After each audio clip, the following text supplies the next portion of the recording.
Thanks for checking out the Brad and John Show podcast. This segment of the show is brought to you by John Combest's book, Stalking, Harassment, Internet Trolling, A Guide to Recovering and Rebuilding After Online Attacks. It's a great reference if you've ever been the unfortunate target of a social media attack. It's available on Amazon. Just search John Combest. That's C-O-M-B-E-S-T, John Combest, and the book will show up in your search results. Now it's time for another segment of the Brad and John Show. Can you handle it? It's me, Egbert, once again. I'm the new owner of this station. I went out and hired the best talk radio consultant, Jeff Allen from News Talk STL, and told him to hire the worst talent he could find. Jeff did exactly as I told him. Ladies and gentlemen, here are Brad and John. Okay, well, to pay the bills here at the radio station, we have to sell advertising. And my current thing was I got zero on the fireworks stands because I had a couple fireworks guys that have been with me for a couple years, and the one guy didn't open his stand this year. The other guy bought billboards, which I don't quite understand. And essentially, he bought billboards, which are like 6 or 7 miles away from his fireworks stand, whereas when you see the billboard, underneath the billboard, there's another fireworks stand, not his, and to go to his fireworks stand, you have to drive 10 miles and pass 14 other fireworks stands. Why would you buy a billboard? But that's neither here nor there. So I texted a person, and once again, this conversation turned into an off-the-record conversation, which got very interesting. I texted someone who is running for a state office. Let's just leave it at that, okay? And I said, hey, anything I can help you with, some advertising. And he texts back, I'll call you. So they called. And we had a very interesting conversation. You came up in the conversation. And what was sort of interesting about this, maybe you'll find this funny, maybe you won't. And once again, you tell me this all the time. People listen to this show that I have no idea are listening to this show, okay? And this guy is, I'm not saying a regular listener to the show, but during the course of our conversation, I can tell he listens quite often because he brought up several topics that you and I talk about. He said this show, and this is a compliment to you, has given him a different perspective on John Combest because maybe you'll find this funny. You ready for this? Yeah, sure. He thought you were some guy who sat in your mom's basement just grinding out stuff all day long. Okay. And I said to him, hey, you know what? That's a perception. And I said to him, do you know John's past? And he goes, no, I don't. And we don't talk about, maybe we should talk about this more often. I said, John used to be a PR flack, comms guy, whatever you call it, from Monsanto for, almost 2 decades. And I go, he's a guy who's traveled the world. He rubbed elbows with the high executives at Monsanto. This guy was like up there, Monsanto, weren't they a Fortune 100 company? Yeah, I wasn't anywhere near that executive. I wasn't an executive. Let's not exact. I was there for 12 and a half years. So I did a pretty decent job, I think. But I appreciate the compliment. Brett. But you rubbed elbows with the management of the company, right? It wasn't like you were in. Yeah, it's not a big, right. It was a job, Right. It wasn't like you were like some guy in the basement somewhere who was like running the mailroom or something like that, where you never saw the light of day. I think that's fair to say. Sure. I'm not a resume reader, Brad, right. But I think people that know. So what's interesting is, and I will tell you something that I think, if I'm not mistaken, I turned you on to this, the FCC public inspection file, right? Yeah, it's really good. Okay. You did turn me on to that. He had no idea this existed. And he was questioning me like, well, because he was saying like, well, how do you know who's buying advertising at the time? Oh, it's public knowledge. How's it public knowledge? Let me tell you, if you are a political goof or a political wonk or whatever you want to call it, here's the world's best website. The actual address is one of these. It's a typical government, backslash, front slash, hyphenated this. Just go on Google, type in FCC public inspection file, okay? In almost always the very first term will come up, the first search term will come up. Click on that, and it's a page. Cursor down a little bit because the page is made for the general public and it's made for us as broadcasters, okay? Cursor down and type in the call letters of a station you want to find out about. You click on those call letters, it'll bring you up There's another page to come up, and sometimes there will be multiple call letters listed. Like, for example, if you go to KFTK, at one point in time they had an AM station. I don't know if you know this or not. It was one of the Bob Romantic stations, and it'll say KFTK AM, KFTK FM. Don't click on the AM, click on the FM. Then you'll get a screen which will show all this general information, and on the left side of the screen, there's these little icons, and if you go down, it's the second to the last little icon, and it's got a little circle, and it looks like a star with eagle wings on it. Click on that, and that is the public inspection, the part of the public inspection file that shows all the different advertising, and essentially it's categorized into presidential, Senate, state, local, and things like that. If you want to find out got it. who's buying advertising on that station, you click on it, and this guy was amazed because he says, well, can I find exactly what they paid? Yes! Because that's what we're required to do with the FCC. You will see, and this guy has bought advertising time before, so he's familiar that when you buy advertising time on a TV station or a radio station, you get a proposal or an estimate or whatever they want to call it, and they'll show you, okay, here's what we can do for you. You're going to spend $3,000 in our station, and you're going to run 2 spots a morning every day, 3 spots in middays, 4 spots in afternoon. You're going to do this for week number 2, 3, 4, 5, and it'll give you a dollar amount of what that advertising costs, okay? You can find exactly what your competition is buying. And he was totally unaware of this. He was like, good piece of information, yeah. Well, he did like a oh my God, the skies have opened up and the whole bit. And him and I started talking about this. And the interesting thing was, I'm sitting there talking to him, and this is the interesting thing. I'm sitting there talking to him, and I said, well, let's take a look who's on 97.1 and who's on state, because he's running for a state office. You know what? You know who's on 97.1 right now? Who's running for state office in the state of Missouri? Mike Kehoe. Nobody. The state, really? There's not one single, if you click on KFTK, now it might change this yesterday, but when we looked at this yesterday, you go to KFTK, which is 97.1, and I bring them up because they're the preeminent, political talk station in St. Louis now. Sorry, Tracy, but I know you're still trying, but you're not there yet. Anyway, they're the preeminent talk station, and they're the go-to station for a lot of politicals. Like my complaint was that, the school board people in Wentzville were buying ads in 97.1 and they wouldn't give me the time of day. But John always says like, wham, wham, wham, Brad's going to cry in the air because he didn't get advertising by. But see, and I always find it funny when you do that, because you're right, put me on my place. I do need to be put in my place. But here's the interesting thing. And then he says to me, well, can I look at the TV stations too? And I go, yes. So I said, he's in his office, I'm in my office, we're on the phone, and I'm doing this on my computer. I said, I'll just pull some call letters, KMOV. I pump in the KMOV TV, KMOV, boom, comes their thing. They've got all sorts of people on there. But the interesting thing was, who was not on there? Bill Eigel wasn't on there. And that's for St. Louis. So I'm guessing that if I'm the Eigel campaign, I think that I'm going to start in a place where I have no name ID, which would be Kansas City, and then save St. Louis for later in the campaign if I have enough money. Could be. But see, it was, and the interesting thing was, it was like a revelation to him. And I made my point to him. I said, look, my FM station, we're on an FM station, but my other station, Westplex 107.1, I said, we cater to suburban women. The transmitter's out at Bryan and 5Z Road out in St. Charles County. The music is geared at women 25-54, and all I hear in these political, well, you got to get those suburban women. Suburban women are the key to they're the ones that are going to decide. They're the swing voters. And I go, and nobody will give me the time of day. And I told them up front, I said, if I were you, I'd be buying ads. If you really want suburban women, I'd be buying ads on 102.5, KZK, Y98, any of these stations, even the Arch, any of these stations that go after women. That's where I would be putting my money, and not on Camo X and 97.1, because of the fact that when you're on those music stations, for the most part, most of those listeners are not political wonks.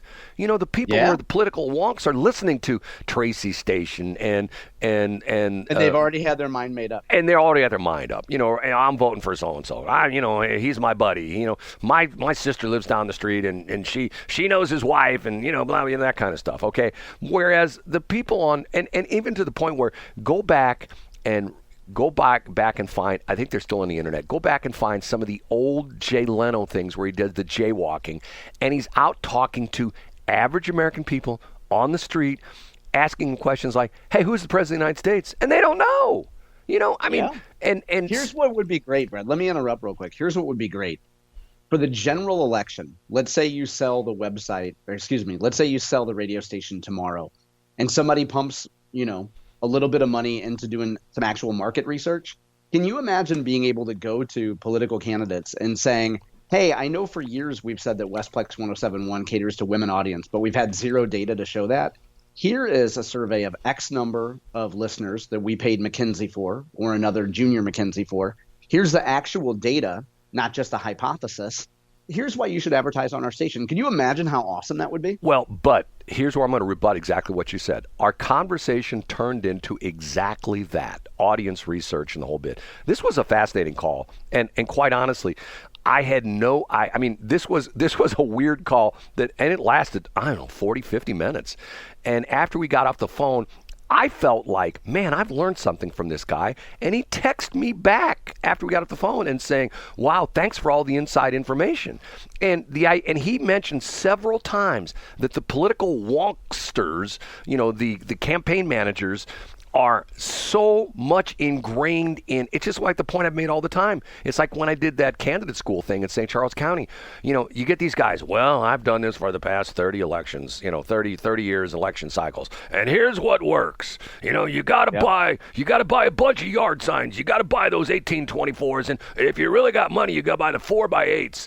And you put those things out. And then you door knock. You knock on doors. You knock on doors. You knock on doors. I'm going like, okay, 30 years ago, there was no Facebook, there was no Twitter, there was no Snapchat, there was no Instagram. 30 years ago, people still answered their door 30 years ago. Right. And they young John Combes would have actually come to the door when he was 16, and now I'd look out the window and be like, get off my porch. And they had landlines. You could call them on their phone. Once again, things have changed, and it's to the point where, and he pretty much agreed with me 100%. Matter of fact, he even made a comment that and apparently he's got other, he's a political guy, and he's obviously knows a lot of guys who've run for office or running for office and things like that. And he made comments about the fact that some of his fellow, people running for election will call their, what do you call them, advisors, strategists, consultant, and say, hey, we need to do this. And maybe a week later they'd institute it. And I told him, I said, look, here's the difference between what they do and what I do. And I said, I love when I get this question. If someone calls me at 9 o'clock in the morning and said, how quick can I get my ad on the air? I go, you'll be on the air by noon. And they'll go, what? I go, I can have your ad on the air by noon. And they'll go, what if I want to do it in my voice? I said, I've got this digital recorder. I'll jump in my car right now. I'll come over to the office. I'll record it. I'll come back to my office. I'll edit it up. I'll send it to you over email. You approve it, and it's approved. It'll be on the air. And I said, and sometimes somebody go, well, you could really do that by noon? And I'll say, and this is a true story. One time I had a guy say, how quick can I be on the air? I went through the whole thing. I'd say, I'll be right over. Drove for 20 minutes. I even wrote a little script. He had lived around it. I recorded it, came back to the office, chopped it up in the studio, played it back, sent it to him on email. He was on within an hour, and he was blown away by that. But once again, it's one of these things where, well, I got to have billboards. Well, not necessarily billboards, but I got to have yard signs. Oh, God. And what was interesting about it was this guy, and I can't say too much because people might figure out who it is, but this guy's not afraid of spending money. And he talked about the fact that so many people go into this with the idea being that everybody knows who they are, which is one of the common things I hear with businesses. And I hear this all the time. Somebody says, well, everybody knows I'm the best yard care guy. And I'm going like, okay, let's jump in your car. Let's drive down to, a strip center, and we're just going to walk up, do a man on the street. Hi, this is Jim Smith. Do you know what he does? I don't know. What does he do? Well, he's a lawn care guy. You ever heard of him? No. Is he any good? Well, he says he's the best. Well, I've never heard of him before. And, people are shocked. Like, oh, my God, they don't know who I am. Why is that? And once again, if you give an example for, like, let's say an example of the Secretary of State where there are 8 people running for that, right? Yep. I think that if you did like an all-day, man on street kind of thing, and you said, hey, there are 8 people running for Secretary of State's office, the primary in August. Can you name 2? I don't think most people would be able to give you 2 names. To quote Scott Fawn, most people would say Condoleezza Rice. Right. Exactly. That's Scott's line. If you ask most people who's Secretary of State, they say Condoleezza Rice. Right, and she can play the piano, and she's darn good at it, right? That kind of a thing. No, your point's well taken. You made that point before, Brad, and it's well taken. People, and a lot of times political people, when they're inside a bubble of, say, Jefferson City, when someone inside the Capitol building is known by staff and colleagues, they assume that people back home know who they are. Most of them can walk through Schnucks and have nobody recognize them. Well, I followed Grant Cardone for years. You know who he is. He's sort of morphed. He used to be sort of this real sort of like, shoot from the hip kind of guy. He sort of cleaned up his act. He used to, if you watch one of his videos, there was like 30 or 40 F-bombs in it. Now he's going after a more corporate kind of clientele. But he always had this line, and he said if he met somebody who didn't know who he was, he would say, "That's my fault that you don't know who I am," which I always thought was interesting, because the idea being was he didn't promote himself enough that where he became a go-to name where, oh, that's Grant Cardone, which is interesting because of the fact that I still say that's why Trump is this anomaly in politics. And last night he proved it again, where everybody in the world knows who Donald Trump is.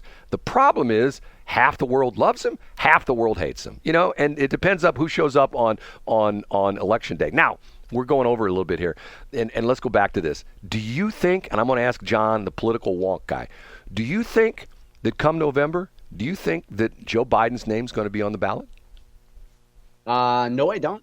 And last night was the first night that I bought into the idea that he'll be replaced. Interesting.